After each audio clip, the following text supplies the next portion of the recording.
ground floor. Piano. Always piano. Good. Are you teaching me how to play piano right now? In the face of great resistance, yes.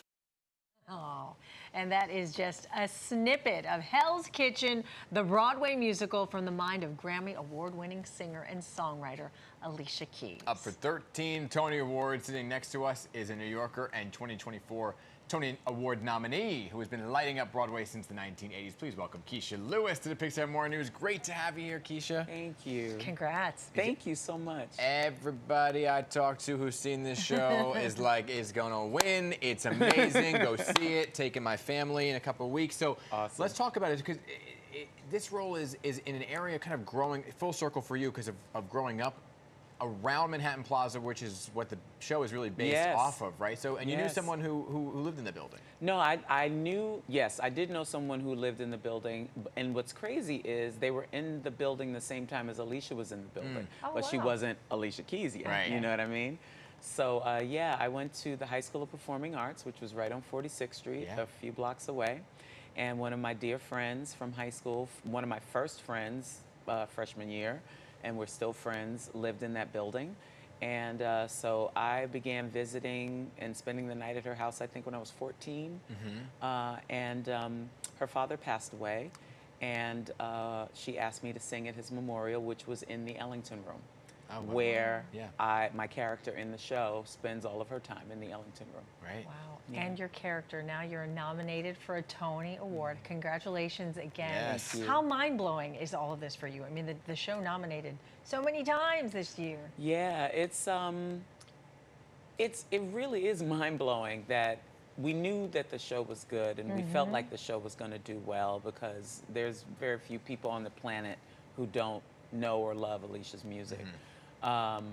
But we just didn't expect this I didn't expect this kind of explosion.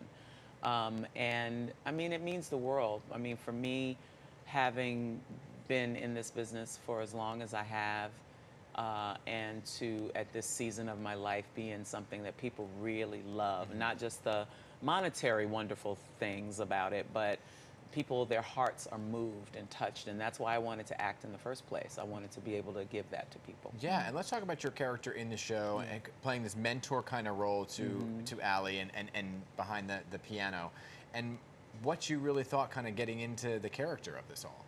You know, when I first read Miss Liza Jane, I knew her. I know this woman because she is someone that I think, or the type of person that most of us have had in our lives. At least one, but most of us have more than one.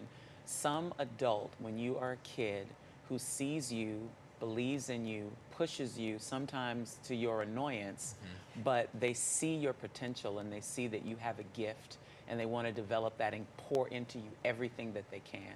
So I knew who this woman was, and I've based my characterization of her on a couple of Miss Liza Janes in my life. Okay. Wow. Yeah. I feel like this is, at least from stories that I've heard, that this is almost like life imitating art in your own situation. Yes. Because so many people on this cast are making their Broadway debuts, and they look up to you, and they call you Mama. They do. 10 shows They behind do. you. They do. I feel privileged, you know, because young people, especially this generation, they rarely want to talk to older folks. You know, they just want to say their piece and keep it moving. But I've been blessed to have a bunch of young people making their Broadway debuts.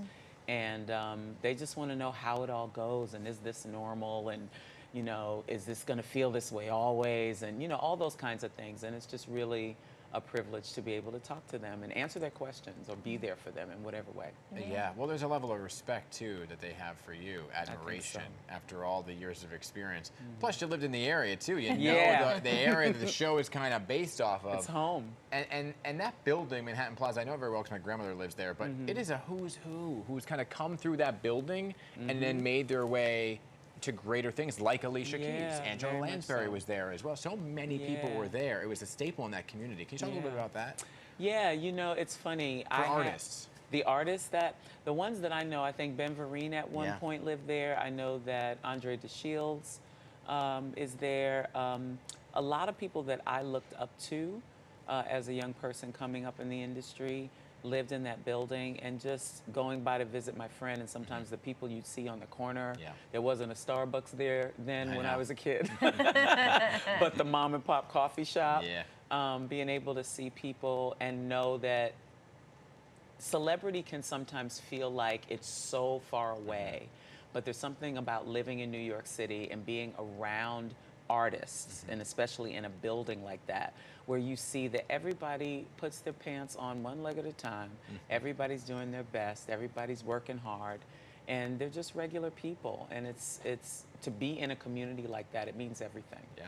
But to be around you, I mean, you are so full of talent. You've taken your talent off the theater stage. I'm just reading some of your resume here. I mean, you were on the series Wu-Tang and American Saga, the Mad About You reboot, Blacklist, so many different types of shows on television.